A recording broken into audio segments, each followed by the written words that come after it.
आज की हमारी क्लास है अर्थमेटिक प्रोग्रेशन की। पहले हम जानते हैं अर्थमेटिक प्रोग्रेशन मींस क्या होता है। अर्थमेटिक प्रोग्रेशन ऐसे नंबर्स की सीरीज जो कॉन्जिक्यूटिव नंबर में कॉमन डिफरेंस आना चाहिए थ्रू आउट द सीरीज। ठीक है, जैसे हम एग्जाम्पल लेते हैं। ठीक है, अब हम देखेंगे कि ये वाली सीरीज एपी में आती है या नहीं आती है। इसको हम नाम देते हैं A1, इसको नाम दिया हमने A2, A3। Consecutive AP find करने के लिए क्या तरीका होता है कि वो सीरीज है कि नहीं है। A2 minus A1 is equal to A3 minus A2। इन दोनों का डिफरेंस जो आएगा वो सेम होना चाहिए, इक्वल होना चाहिए। अब हम लेते हैं -1, ये A2 था, ये A1 है, माइनस A2। 3 माइनस 1 क्या आया, ये क्या आया 2।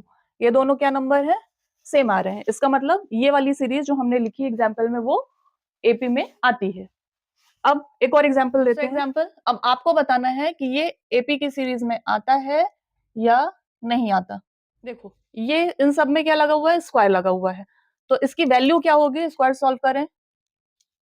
अब देखिए इसमें क्या कॉमन डिफरेंस आ रहा है, इनका डिफरेंस इसका 8 आ रहा है, इसका डिफरेंस फाइंड आउट किया, ये कॉमन है क्या, बिल्कुल नहीं।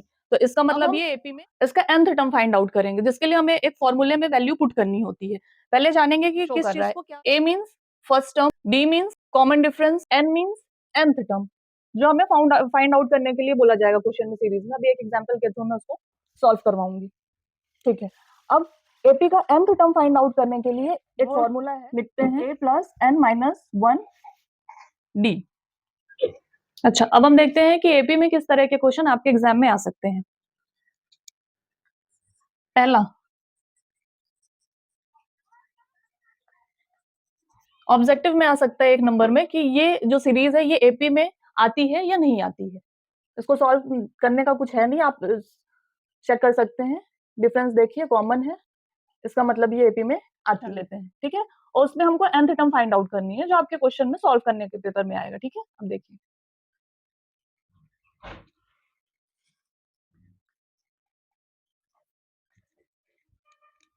क्वेश्चन में आया आपको इसका nth टर्म फाइंड आउट करना है। मींस आप अपने मन से अभी कुछ भी ले लीजिए, 28th टर्म करना है, 15th टर्म करना है, 7th टर्म करना है, जो भी।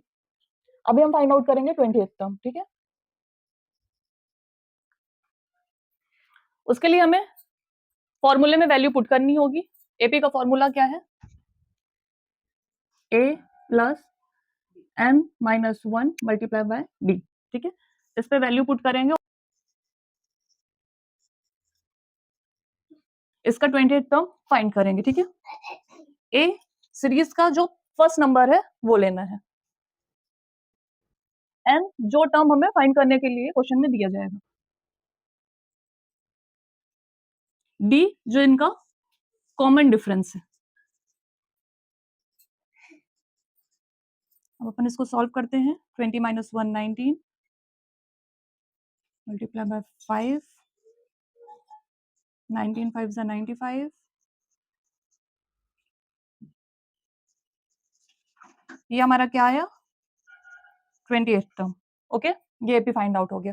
अब इसका दो तरीके से क्वेश्चन हमने बता दिया। इसका तीसरा क्वेश्चन क्या बन सकता है कि फर्स्ट 20 टर्म के सम की वैल्यू क्या होगी, उस सम का फॉर्मूला और उसको सॉल्व करने का तरीका मैं नेक्स्ट वीडियो में बताऊंगी। तब तक आपके लिए काम है कि आप इसका 27 टर्म फाइंड आउट करके कमेंट में बताएं।